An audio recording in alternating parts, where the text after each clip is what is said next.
Why was Henry Williams accused of land grabbing, and did he? I guess the main controversy was Henry Williams's purchase of land, and it was an issue that ultimately resulted in him being expelled from CMS. Again, it comes down to several factors. If we look at it, I think the first factor is, again, the issue of economics. The missionary families had no welfare system to back them up. They needed to take care of their families. So the rationale of Williams and some of the others was that they needed to make sure that their own family were able to survive in this land when they had finished their mission work. So Williams decided that he needed to acquire land for his children. I think that was his bare rationale. Now, if you look further at the issue, what happened was that the missionaries, it's clear in the first years, were against the purchase of land by the settlers that were coming in large numbers. They were particularly antagonistic to the New Zealand company that was organising masses of English people to come out here and to settle the land. So the missionaries became very unpopular with the New Zealand company, and consequently they were also unpopular with some members of the government. And Williams himself was particularly unpopular with Governor Grey.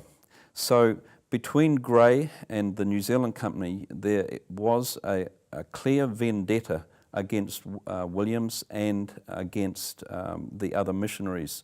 And they wanted to sideline Williams so that he would and the others would stop being a thorn in their flesh, or that they would stop hindering the attempts by the New Zealand company and other settlers from buying up large tracts of land.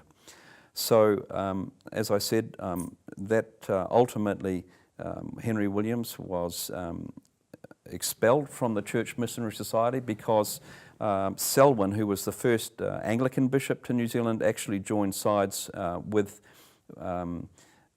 Governor Grey on the issue of land. It's no secret that there were real tensions between Bishop Selwyn and the Church Missionary Society, because Bishop Selwyn was what we would call a high churchman, and the Church Missionary Society were what we would call low church people.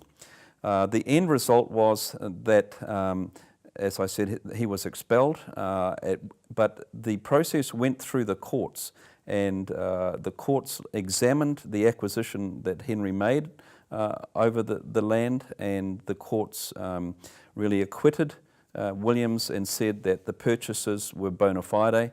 As a result of that, Williams was finally reinstated.